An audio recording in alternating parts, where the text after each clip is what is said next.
Hello बच्चों, welcome back to our channel. बच्चों, आज हम करने वाले त्रैमासिक परीक्षा के लिए साइंस का, विज्ञान का जो आपका कल पेपर होने वाला है उसके लिए मोस्ट वीवीआई क्वेश्चन और देखेंगे बच्चों कैसे पैटर्न में क्वेश्चन आता है। मैंने परसों भी डाला था एक वीडियो, तो उसका डिस्क्रिप्शन में लिंक दे दूँगी, आप लोग चेकआउट कर लीजिएगा।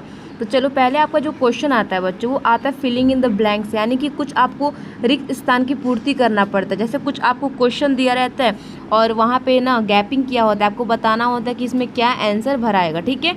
और आपको ऑप्शन भी मिलता है, उसमें से देख के आपको भरना पड़ता है। तो हम लोग पहले वही करेंगे कि खोज में दिए गए विकल्पों में सही विकल्प को चुनकर रिक्त स्थानों की पूर्ति करना है। तो चलिए हम लोग क्वेश्चन नंबर 1 देखते हैं बच्चों। क्या कहता है कि किसी भी वस्तु द्वारा दोलन को पूरा करने में के लिए समय को डैश कहते हैं। तो डैश कहते हैं, अगर यहाँ पे आएगा तो आप लोग क्या लिख दोगे? आवर्तकाल इसको बोलते हैं, आवर्तकाल इसको बोलते हैं। तो हमारा आप लोग बॉक्स में से लिख कर इसको लगा दीजिएगा आवर्तकाल में, ठीक है। क्वेश्चन नंबर 2 क्या कहता है कि सर्पी घर्षण स्थैतिक घर्षण से क्या होता है? तो कम होता है, ठीक है। अगर ऐसा अंडरलाइन करके आएगा तो आप लोग वहाँ पे कम लिख देना, कम होता है। क्या होता है? कम होता है। चलिए क्वेश्चन नंबर आते हैं अब थर्ड वाले में। दो चुंबकों के समान ध्रुव एक दूसरे को डैश करते हैं, तो आप लोग वहाँ पे लिख दोगे प्रतिकर्षित करते हैं। क्या करते हैं? प्रतिकर्षित करते हैं, ठीक है। बॉक्स में दिया रहेगा, आप लोग आंसर ढूंढ के यहाँ पे लगा लेना, प्रतिकर्षित करते हैं, ठीक है। स्क्रीनशॉट ले लो, याद कर लेना, 2 मिनट में याद हो जाएगा। चलो आते हैं 4th वाले क्वेश्चन पे। क्या कहते हैं कि ध्वनि प्रबलता डैश में मापी जाती है। जो बच्चों ध्वनि प्रदत्ता होता है, ठीक है, जो ध्वनि बच्चों प्रबलता होता है उसको हम लोग किस चीज़ में नापते हैं? तो ध्यान दीजिएगा, इसको हम लोग डेसिबल में नापते हैं। किस में नापते हैं? डेसिबल में इसका नापा जाता है इसको। तो आप लोग क्या करिएगा, वहाँ पे लिख दीजिएगा डेसिबल, ठीक है। मैंने पहले से लिख के रखा हुआ ताकि आपको याद करने में आसानी हो, तो आप लोग डेसिबल पे लगा दीजिएगा, ठीक है। चलिए आगे बढ़ते हैं, क्वेश्चन नंबर देखते हैं। ये लास्ट है, फिलिंग द ब्लैंक है, ये लास्ट क्वेश्चन है जो आपका 5 मिनट का, 5 नंबर का ये शायद क्वेश्चन आता है। तो आप लोग इसको पूरा बना लोगे ना, तो आप लोग को 5 नंबर पूरा एग्जामिनर आपको दे देगा, टीचर आपको दे देंगे स्कूल वाले, ठीक है। लास्ट क्वेश्चन क्या कहता है बच्चों? किसी भी विलयन के विद्युत धारा प्रभावित होने पर डैश प्रभाव होता है। अंडरलाइन दिया रहेगा, पूछेगा क्या प्रभावित होता है, तो आप लोग वहाँ पे लिख देना रासायनिक प्रभाव होता है, ठीक है। क्या होता है? रासायनिक प्रभाव उत्पन्न होता है। तो याद कर लेना क्या होता है बच्चों। तो हमारे यहाँ पे ये जो अंडरलाइन करके दिया हुआ है ना, ये सारा आंसर है हमारा क्वेश्चन का। एक बार स्क्रीनशॉट ले लो और रात तक आप लोग सारा याद कर लेना। चलिए अब हम लोग सेकंड नंबर क्वेश्चन 5 नंबर का क्या आता है बच्चों कि दिए गए यहाँ पे स्थानों में सही और गलत पे आपको चूज़ करना है, ठीक है। कौन सा स्टेटमेंट जो है, ये कौन सा लाइन सही है, कौन सा लाइन गलत है, और इसको बोलते हैं ट्रू और फॉल्स, ठीक है। तो क्या करेंगे, पहला ट्रू फॉल्स हम लोग देखेंगे क वाला, यानी कि फर्स्ट क्वेश्चन कि चुंबक द्वारा किसी भी लोहे के टुकड़े पर लगाया गया बल स्पम बल है, तो यहाँ पे बिल्कुल सही हो जाएगा। हम लोग क्या कर देंगे, टिक कर देंगे, ठीक है। चलिए अब सेकंड नंबर क्वेश्चन देखते हैं बच्चों कि संपर्क क्षेत्रफल बढ़ाकर दाब को बढ़ाया जा सकता है, तो बिल्कुल नहीं बढ़ाया जा सकता, तो ये गलत स्टेटमेंट हो जाएगा। तो यहाँ पे हम लोग क्या करेंगे, गलत लगा देंगे, ठीक है। मैंने पहले से लगा रखा है, तो आप लोग अच्छे से देख लीजिएगा। चलिए आते हैं थर्ड वाले पे। स्नेहक लगाकर घर्षण को कम किया जा सकता है, बच्चों, ये सही हो जाएगा। इस पर हम लोग क्या कर देंगे, ट्रू कर देंगे, टिक लगा देंगे। चलिए अब देखते हैं 4th नंबर क्वेश्चन कि मानव कानों के लिए श्रवता पारस 20 हेज से 20,000 हेज है, तो ये बिल्कुल सही हो जाएगा। हमारा क्या हो जाएगा, स्टेटमेंट ये सही है, तो ट्रू कर देंगे, ठीक है, टिक लगा देंगे। चलिए अब लास्ट वाला क्वेश्चन क्या कहता है बच्चों कि प्लास्टिक तथा लकड़ी विद्युत का चालक नहीं करते, तो करते हैं। प्लास्टिक और जो लकड़ी होता है विद्युत का चालक करते हैं, तो स्टेटमेंट क्या बोल रहा है कि नहीं करते, तो गलत हो गया ना, तो चालक करते हैं। तो हमारा क्या हो जाएगा, आंसर ऑप्शन कर दीजिएगा, यहाँ पर टिक कर दीजिएगा ट्रू में, ठीक है। ये प्लास्टिक तथा विद्युत का चालक नहीं करते हैं, तो ये क्या हो जाएगा, हमारा सही हो जाएगा। तो हम ऐसे कर देंगे, टिक कर देंगे, ठीक है, आंसर लगा देंगे। अब हम लोग आते हैं बच्चों यहाँ पे थर्ड वाले में। क्या बोलता है ये क्वेश्चन कि हमको क्या करना है कि स्तंभ अ का व्युक्त मिलान करना है स्तंभ ब से, यानी कि आपको क का मिलान करना है बस है, ठीक है। और यहाँ पे ABCD करके भी आता है, तो यहाँ इसको हम लोग इंग्लिश में बोलते हैं मैच द फॉलोइंग, ठीक है। मैच द फॉलोइंग क्वेश्चन है ये। तो क्वेश्चन 1 क्या कहते हैं, डायरेक्टली हम लोग आंसर यहाँ पे मैं पढ़ूंगी, आप लोग देख लेना, याद कर लेना। क्या है कि विद्युत आवेशों के बीच लगने वाला बल तो क्या होता है, तो इसको बोलते हैं स्थिर विद्युत बल बोलते हैं इसको, ठीक है, ध्यान दीजिएगा।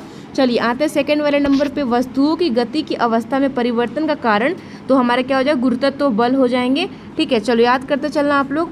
थर्ड वाला क्वेश्चन देखते हैं बच्चों कि चुंबक द्वारा लोहे के टुकड़े पर लगाया गया बल चुंबकीय बल होता है, ठीक है। तो चुंबकीय बल लगा लीजिएगा, आपका मैच द फॉलोइंग करने के लिए आएगा। तो अब घ पे आते हैं 4th नंबर वाले क्वेश्चन पे। नदियों में पानी का नीचे की ओर बहना, इसको बोलते हैं गुरुत्व बल। क्या बोलते हैं? गुरुत्व बल बोलते हैं इसको। तो हम लोग क्या कर लेंगे, मैच द फॉलोइंग कर लेंगे गुरुत्व बल में। ठीक है, चलिए लास्ट वाला ये क्वेश्चन है मैच द फॉलोइंग का, इसमें भी आपको 5 नंबर मिल जाएगा पूरा आप लोग बनाओगे तो। क्या कहते हैं, घोड़े द्वारा गाड़ी को खींचना ये पेशीय बल होता है, कि घोड़े द्वारा गाड़ी को खींचना क्या होता है, पेशीय बल होता है। तो आप लोग ध्यान दीजिएगा, याद कर लेना। अब बच्चों हम लोग क्वेश्चन आंसर के आगे चलते हैं। जो आपको क्या करना है कि 4th में कि लगभग आपको 50 शब्दों में इसका उत्तर देना पड़ता है। ठीक है ना, 4 नंबर क्वेश्चन पे आते हैं, और जिसका 4 नंबर का ये हमारा का क्या प्रश्न पूछ रहा है यहाँ पे कि खिलाड़ी किलदार जूते स्पाइशक क्यों पहनते हैं, क्यों पहनते हैं पूछ रहा है। तो बच्चों उत्तर हम लोग ऐसे लिख देंगे कि खिलाड़ी किलदार जूते यानी कि स्पाइक्स जिसको बोलते हैं वो पहनते हैं ताकि ज़मीन के साथ उनकी जो पकड़ हो वो बेहतर हो सके और दौड़ते समय वो फिसले नहीं, इसलिए पहनते हैं। ध्यान दीजिएगा, बस आपको इतना लिख देना, नंबर आपको पूरा मिल जाएगा। चलिए अब यही 4th का क्वेश्चन नंबर ख क्या बोल रहा है सेकंड वाला कि वायुमंडलीय दाब किसे कहते हैं। तो बच्चों हम लोग आंसर ऐसे लिख देंगे कि पृथ्वी के चारों ओर स्थिति वायु की परत द्वारा पृथ्वी की सतह पर लगाए गए दाब को वायुमंडलीय दाब कहते हैं। क्या लिख देंगे, वायुमंडलीय दाब किसे कहते हैं पूछा जाएगा आप लोगों से, तो लिखोगे कि पृथ्वी के चारों ओर स्थित वायु की परत द्वारा पृथ्वी की सतह पर लगाए गए दाब को वायुमंडलीय दाब कहते हैं। इतना हमको लिख देना है। ठीक है, अब हमारा 5 नंबर क्वेश्चन है जो थोड़ा लॉन्ग में आता है, इसमें ज़्यादा आपको नंबर मिलेगा, लगभग इसको 100 शब्द में लिखना होता है। ठीक है, जैसे 4th वाले में हम लोग 50 शब्द में लिखेंगे तो इसमें 100 शब्द में लिखेंगे। मैंने आपको ट्रिक बताया, आप लोग खुद से भी बनाकर या फिर आपको याद होगा तो क्वेश्चन के माध्यम से आप लोग आंसर कर दीजिएगा।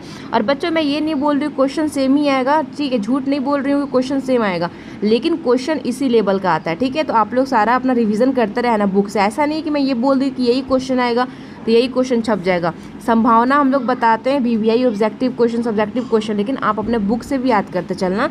तो 5वां का पहला क्या बोलता है बच्चों कि एक दोलक जो 4 सेकंड में 40 बार दोलन करता है, इसका आवर्तकाल तथा आवर्ती ज्ञात कीजिए। तो बच्चों हम लोग उत्तर ऐसे कर देंगे, दिया गया है कि कुल समय कितना है 4 सेकंड है, दोलन की संख्या कितनी है बच्चों, दोलन की संख्या 40 है। ठीक है ना, 40 है ना। अब आवर्ती बराबर हम लोग क्या करेंगे, दोलनों की संख्या कर देंगे और कुल समय कर देंगे। तो दोलनों की संख्या कितनी है 40 और कुल समय कितना है 4 है, और तो हमारे क्या हो जाएगा इज इक्वल टू में कितना हो जाएगा 10 हैज़ हो जाएगा। ठीक है, अब आवर्त काल बराबर 1 और आवर्ती बराबर 1 और 10 और बराबर 0.1 सेकेंड हो जाएगा। आंसर हम लोग ऐसे इसको बना देंगे, स्क्रीनशॉट लेके समझ लीजिएगा आप लोग एक बार। चलिए अथवा में एक क्वेश्चन आता है बच्चों कि वर्णन कीजिए कि ग्रहण किस प्रकार की शत्रु एवं मित्र दोनों हैं। तो जो बच्चों ग्रहण होता है, ठीक है ना, तो आपको यहाँ पे क्या करना है, ग्रहण को आपको बताना है कि किस प्रकार का ये जो शत्रु है और मित्र दोनों हैं। तो हम लोग ऐसे आंसर कर सकते हैं बच्चों कि जो ग्रहण होता है वो मित्र है क्योंकि इसके बिना हम चल नहीं सकते, लिख नहीं सकते और वहन नहीं कर सकते। और ग्रहण शत्रु इसलिए भी है क्योंकि यह मशीनों को पूर्वजों को घिस देता है, ऊर्जा नष्ट कर देता है और ऊष्मा उत्पन्न करता है, जिससे मशीनें गर्म होकर ख़राब हो जाती है। बच्चों इसका हमको क्या बताना है ना कि वर्णन करना था कि जो ग्रहण होता है वो किस प्रकार का शत्रु और मित्र दोनों है। तो मैंने आपको दोनों चीज़ बता दिया कि क्यों वो शत्रु और क्यों हमारा वो दुश्मन है। ठीक है, तो बच्चों आपको इतना ही आपको कर देना है, आपको फुल नंबर मिल जाएगा एग्जाम में। तो मैंने एक और वीडियो डाला था, उसको भी अच्छे से देख लीजिएगा, मैं डिस्क्रिप्शन में लिंक डाल दूंगी। और PDF के लिए आप लोग मेरे टेलीग्राम से बच्चों ज्वाइन हो सकते हो। तब तक के लिए आप लोग मेरे चैनल को सब्सक्राइब कर लेना बच्चों, शेयर भी करना अपने दोस्त लोग के साथ में ताकि उनका भी एग्जाम बहुत अच्छा जाए।